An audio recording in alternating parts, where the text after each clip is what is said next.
So, hi there, everybody. Welcome to the 25-minute coaching podcast.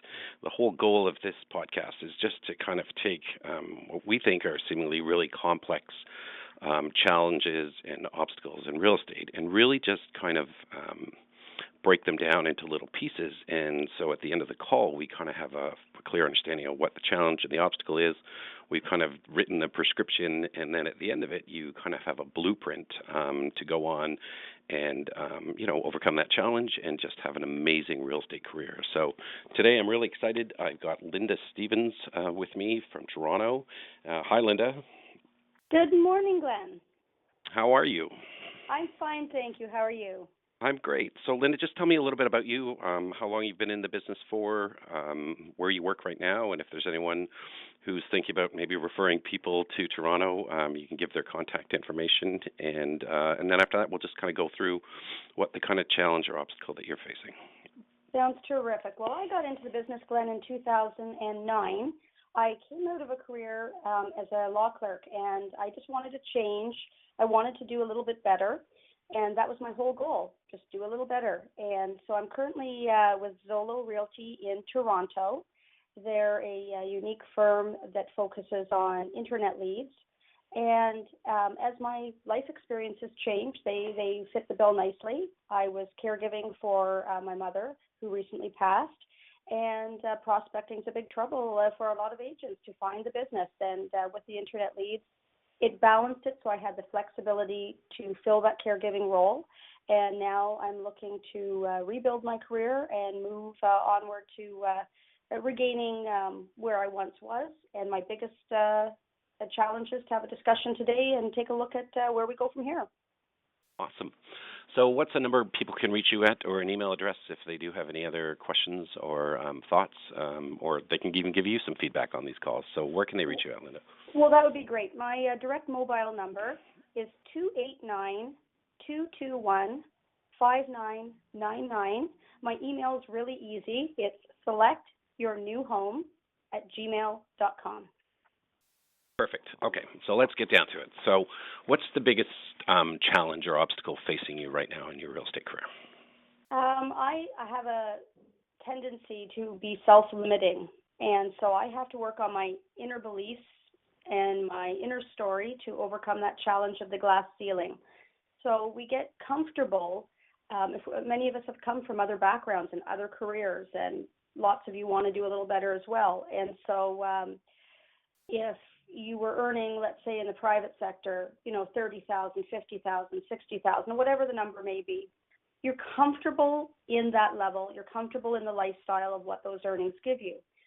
As you transition in your career, when you start to go beyond that and become a little bit more capable than you believed you were, your inner alarm bells sound like, Mayday, Mayday, you're making too much money. And you start this sort of self-sabotage, and maybe many people on the call can relate to that.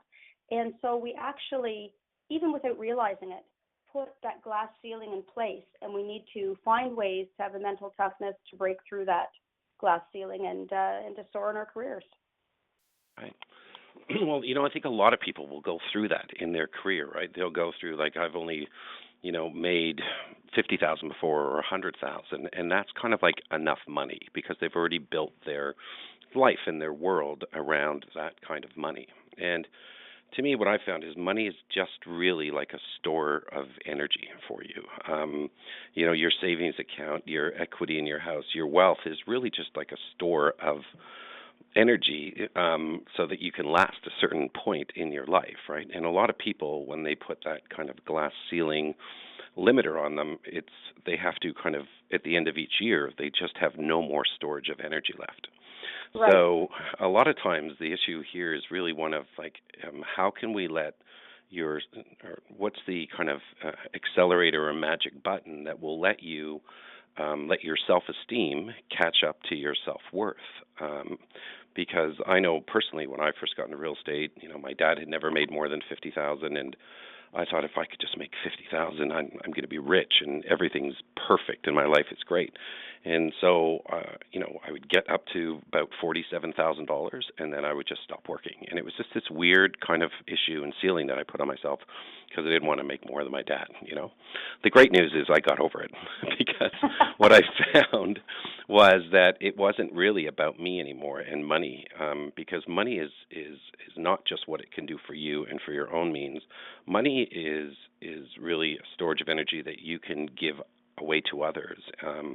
And what I found is that most people, when you really drill down about what's really important to them, or if you said, hey, if I gave you $10 million right now and your house is paid off, and most people say, oh, I travel and I do these things, and I say, okay, once you're finished your travel and everything else, like, how are you going to spend your time? And what most people will tell you is they're usually going to be passionate about some type of cause. Right. So And I'm who glad would you you like? mentioned that. Yeah. So who would you like to what's your cost? Like if you had $1 million in the bank right now, or $10 million in the bank, and you had to fill your time, who would you serve? My passion, Glenn, is working with seniors. Again, caregiving for my mother who passed away. I was surrounded. Most of my friends are seniors. I would pop in on their coffee circle, holiday season, pop them in the car, take them around to see the lights. I just took a senior to apply for Christmas assistance. I think we don't realize that many of our seniors are living below the poverty line. They're on fixed incomes. And it absolutely broke my heart. I left the room to give this woman her privacy, but I overheard one part asking the intake clerk, is there any chance that I could get something for my grandchildren? And I just thought no senior should go through their life and be at the other end of the spectrum and sitting there worrying, can I even give my grandchildren anything? So I participate in a lot of different points programs. I love the Shoppers Optimum Points program, and they've got a redemption weekend coming up, and I'm going to use my bonus points to get gifts for her grandchildren to give to her that she can give to them. So I'm really passionate on helping seniors live with dignity, winter warmth, making sure that they have enough. Seniors are choosing between having enough to eat and paying their hydro bill. And it's a growing crisis. It's a hidden crisis. And I'd really like to get more involved and help some of our local seniors. I think we all have a little role to play in our communities to go out and make others' lives better. Right. Wow, that's pretty amazing. And that's the fuel, that I think most agents need. It's because real estate isn't who you are. It's just what you do to create the abundant life that you want to live. And we do that by coming from contribution and from helping our clients and from keeping them safe through the real estate transaction and finding protecting them from some other maybe not so good agents. And it becomes a mission on helping not only your clients, but also helping them at such a high level that they want to refer everybody they know to you. They know, where your heart is. And I would really encourage you to start talking to your clients about why you do what you do, right?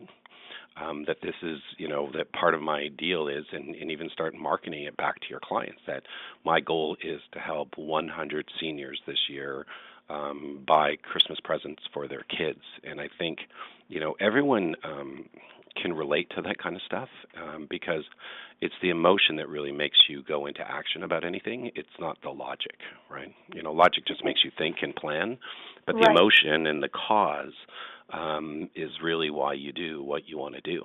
It's a story, and sharing, and stories are selling. And I think you're right. If you have a passion, the whole ideal is it's not about the money. I think we'd be surprised if we look at top producing agents, as you're saying, they have a passion. If you're in it just for the money, it's the wrong reason. There has to be a bigger story behind there that lights your fire and gets you going and makes us go through what we do.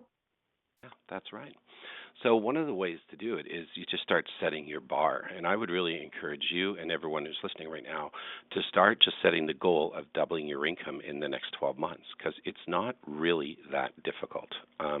I know in one of my coaching programs, we did a pilot where we had 75% of the participants doubled their income in 12 months. And what it was really, we started with the why of why they're doing this. and what they're passionate about. And some people aren't. They're just like, I'm just doing it for the money. And I'm like, not in judgment about it, but it's much easier to get up every day and have the energy and to deal with all of the stuff you do as a real estate agent. It's the weirdest business in a way, because from the outside it looks so easy, and from the inside it's the hardest business to try to explain to anyone else in the world. Very true. So I would start maybe on that point. That challenge is start thinking about, I want to double my income because I want to make a difference for seniors, and that's going to be your fuel that's going to get you through all of the obstacles. And so how do you do that is you're going to start, I would really encourage you to start focusing on what type of the market, like what area of the marketplace do you want to be a hero to? Like, who do you want to help? Who do you want to serve? Because the challenge is most agents right now are trying to serve everybody. And there's just too many agents, frankly, right? There's 42,000 agents just in Toronto. And the stats are, I was just reviewing some stats the other day that said that the average agent's losing 21% of their client base every year just because, their favorite client's daughter's boyfriend got the real estate license, or, they're just getting pecked away on that. And the moment you live in that world of trying to be everything to everybody is when you end up being nothing to nobody. So I'd really encourage you to start focusing on a niche market that you just want to be a hero to. Okay. So who's your dream come true client? Like, who's your client that you would just, if you could just wake up every morning and at 10 a.m. you had an appointment with this person, and at 1 o'clock you had an appointment with this person, and at 4 o'clock with this person, and they were the people you love working with, like, who would they be? I would say they would be a move-up buyer. Maybe your people that are going from a townhome and stretching into a family home and creating possibilities, and that those possibilities can happen for them. The excitement that you get and the excitement in their eyes, like, yes, like this is what we had in mind, and showing them 97% of people have a problem making a decision. They're fear-based, and they're trapped in their own fear. And when they light up and realize it is possible, it's very exciting. So what's keeping them up at night? What is their biggest fear right now to your target market? Because the more you can address your marketing and your prospecting to the unique conversation that's going on in their head. Like, so if someone has got 2 kids, but then one's 2 years old and one's 4 years old, I will guarantee you the biggest thing they're ever thinking about right now is to get into an area with great schools. Right.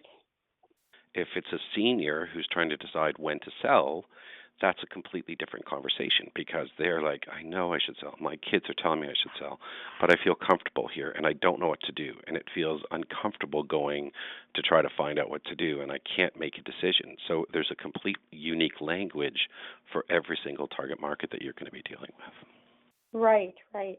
Well, I think the biggest fear of the people I'm trying to target in our area is simply the housing costs, like many areas, have gone up so much that we actually have some areas of townhomes that are more expensive than the detached homes.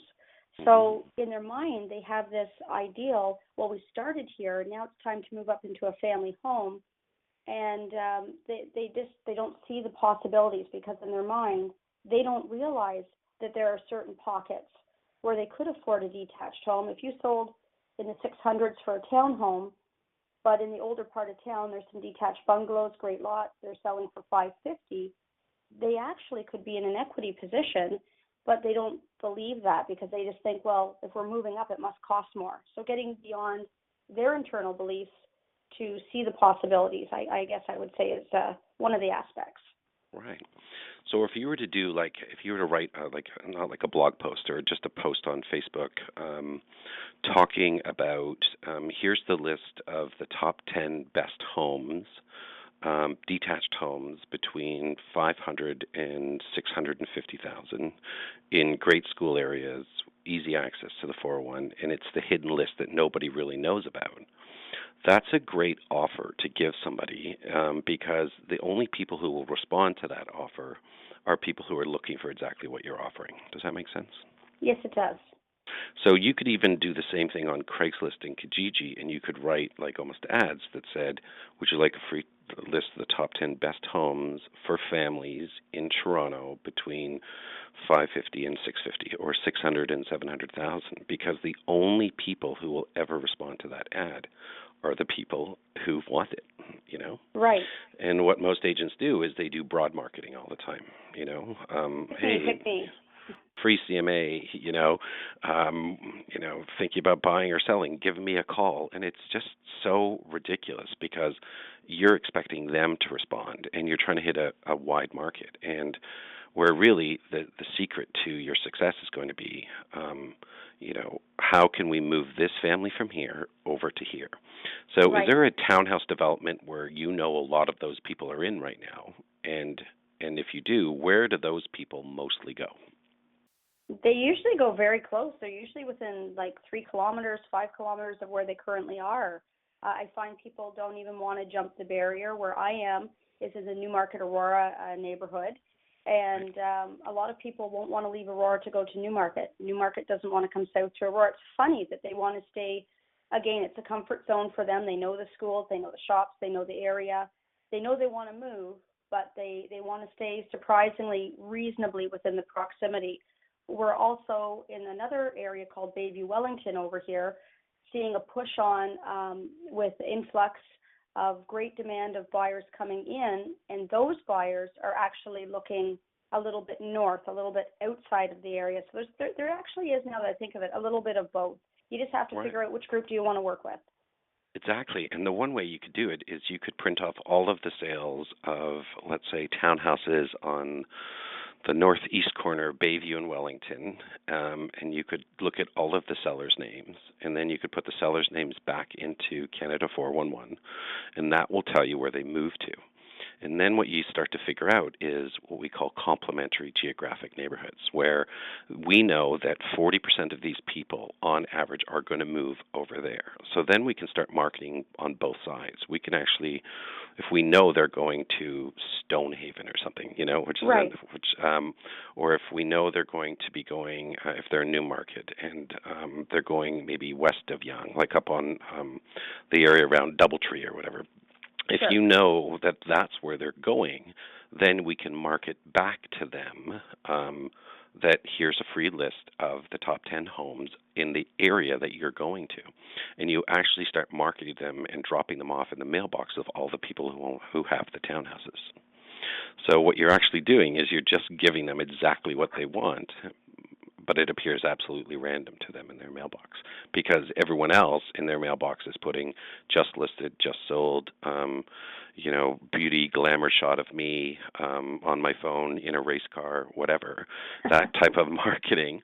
And if you ever watch, and you probably do it in your own house, where you actually pick up the stuff from your mailbox and you walk right over the blue box and throw it out because it doesn't speak to them.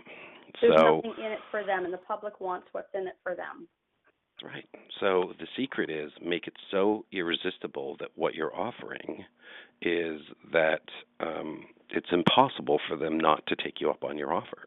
And you have to put like free list of the top 10 best homes, no cost, no obligation, by email. And that's the first contact. So you're kind of marketing what they want. And if someone sends you an email and says, hey, I'd like the free list, then the moment they do that is the moment by email you can go right into a buyer consultation, and then you just ask them the 4 questions. And the 4 questions are, what does the perfect home look like? What is the perfect area? What's your perfect time frame? And what's your perfect price? And then based on that, you'll know exactly the top 10 homes to send them because you can just pull them up on the computer. And that gets you thinking. And that gets them thinking. And then you start sending that to them, and then you offer to bring them out on a tour of those 7 to 10 homes. They're not allowed to buy, and you say stuff like, you're not allowed to buy a home that day. We're just going out to take a look to see if your kind of money and expectations are at the right level. And the more kind of like easy, it's just like so friction-free real estate, you'll find that people will actually go out. Because the mistake most agents make is they put up barriers all the time. They say, like, I don't work with anyone until they do a buyer consultation with me.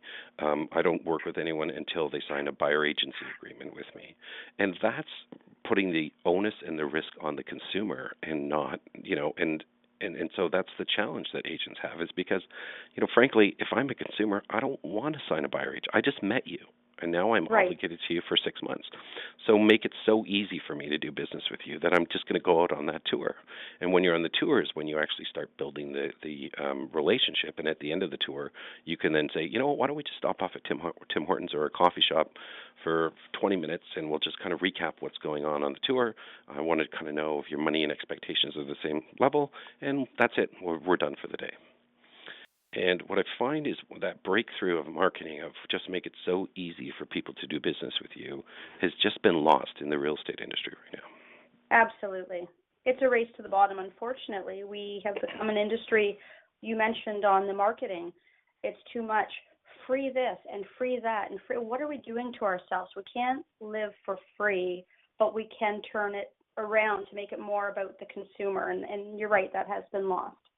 It has, because a lot of the real estate training lately has been, and I think it's honestly from the 80s, which is it's a duel. Like when they say this script, you say this script, and then you outduel them and you conquer them. And I think that's just like ridiculous. Like why don't we just show up the same way you would as if they were your best friend, and they were thinking about, your best friend said, "Hey, Linda, I want to buy a house from you today."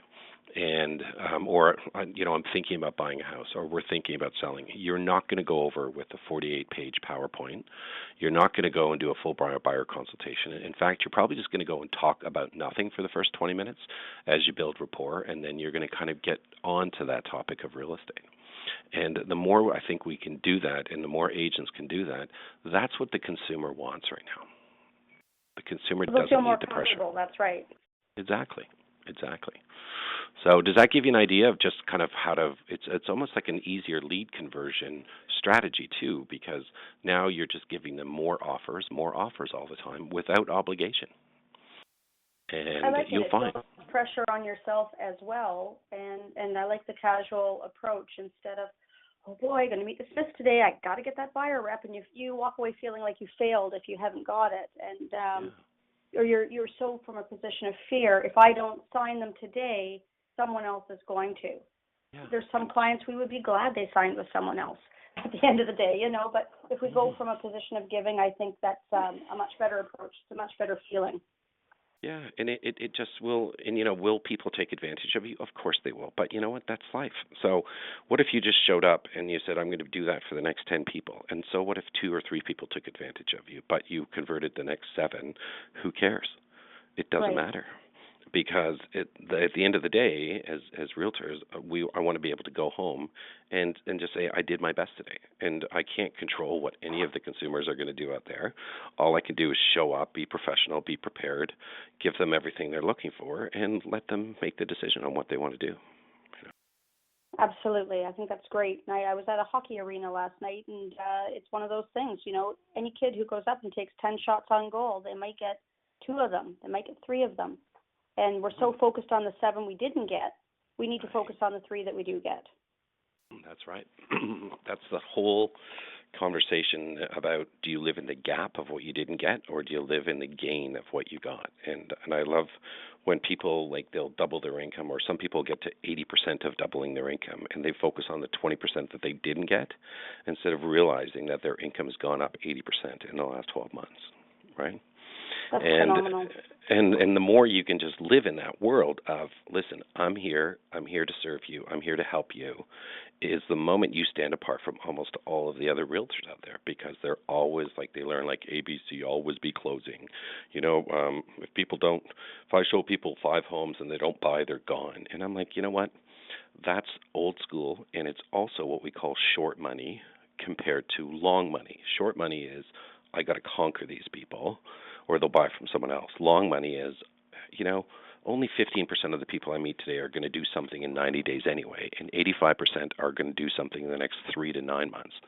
So why don't I just keep serving them and build equity in my business and stop pushing them, and eventually, when they're ready, they're going to use you, Because they'll remember that was the pleasant feeling. They didn't feel like they were being dragged to the vet. They felt like, hey, this person got me. They understood me. They listened. They cared. That's right. So here's the blueprint that you can, if you're open to kind of working with. So what I would do is I would say I would go and find the townhouse complexes in Aurora or Newmarket, wherever you want to work, that have the highest turnover rate. And I'll give you a hint. It's going to be the ones that are 5 years um, old or younger, because 80% of first-time buyers will sell within 5 years.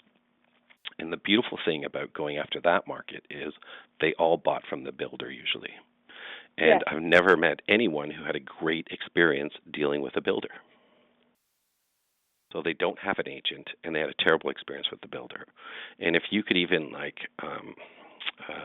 you could even door knock and just say, hey, listen, I work in the area right now, and I find a lot of people in townhouses right now are thinking, should I finish my basement? Because a lot of them were built with unfinished basements. Should I update my kitchen, or should I move to a bigger home? And if you want to renovate your basement or kitchen, fantastic. I've got some great renovators I'd love to send to you. I don't get any referral fees. It's just I work in the area. I'd love to help you. And if you're thinking about going to a bigger home, then, what I can offer you is like a free list of the top 10 best homes in that area, And then you just make it so ridiculously simple for someone to do business with you. And then you start looking, okay, those are my townhouses. The turnover rate on average in townhouses is 22% a year, compared to detached homes in Aurora and Newmarket, which will be maybe 3 or 4%. Right. Okay. Yet if you look at where all the agents are spending all their marketing flyers, they go to the detached homes. So here's your way that you can break into a market. You can go and dominate the townhouse market. And for every time, like if someone sells their house for, what is it, 600, or how much is a townhouse now? Yeah. The average townhouse. Yeah, 556. Okay. They're probably going to move up to about 850 or 900, right? Yes. Yeah, like most people will upgrade 50%. Or they might move somewhere else and go into like Holland Landing or Innisfil or some of those other areas and do more of a lateral move. But if you think about it, for every transaction where they were going to sell 600, buy 900, that's 1.5 million in volume that you're doing.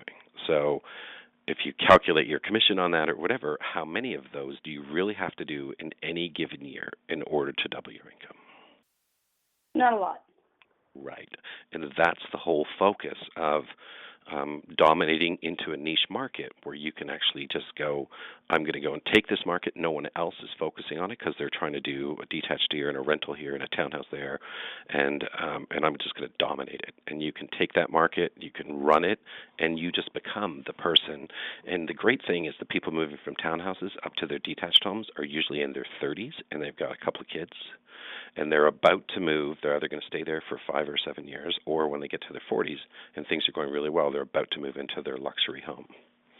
Right. So now you can almost complete the whole circuit. You could do rental. You could almost build a division in your business of rentals into Newmarket, Aurora, or buying first townhouses in Newmarket, Aurora, and then moving to the second home, and then moving to the luxury home. And eventually, when they become older and their kids have moved out, they're going to start moving to the golf course communities or to condos downtown or wherever they're going to go.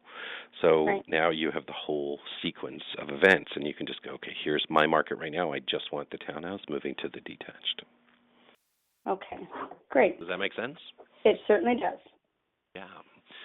So, what are your thoughts about that? I mean, does that excite you, or what are you thinking? Well, it's funny because I mean, the whole plan looks great. I do want to move outside of Newmarket, Aurora, and the only reason I say that is, again, we have such a saturation. Newmarket, Aurora, Richmond Hill, it's like the Bay Street for lawyers. Everybody wants to be on Bay Street. So we get a lot of complaints from consumers, mainly because, as you're saying, you're touching on, they're not being served. It's all me, me, me, me, me, and the glossies and whatever. And they're tired of getting 5 or 6 marketing pieces. They don't want you to call them on the phone. They don't want you to knock at their door. And so that sort of move, the pressure, and like, for example, Bayview, Wellington moving out, just thinking where I'd like to be is sort of that northern horseshoe area where it's just out. It's a comfortable price point.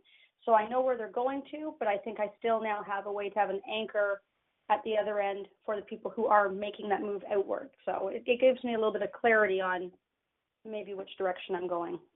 Yeah, and that's cool. And now you're going to be set up for next year where you could just sit there and go, here's where I'm going. And then you might find that as you're doing it, you're like, I love this, and then you can start even building your team around it, because there's going to be people moving from all different areas. Some people stay in Aurora, some people move out, and you can start building referral businesses out. You can even start, if you really think big about this, is you can duplicate that team because there's someone in Whitby or Oshawa who's going through the same thing. There's someone in Brampton going through the same thing. There's someone in Oakville or Burlington. So you can actually start to duplicate the team that you're doing. And then Right. with all that extra money, you can start helping thousands of seniors every year. That Kind would of be fun. very exciting. Absolutely. Cool. Okay, so Linda, thanks for this call. I'm just going to kind of end the recording right now. Just stay on the line, though, okay? Thanks a million. I Will really do. appreciate everything you did, okay? Thanks so much.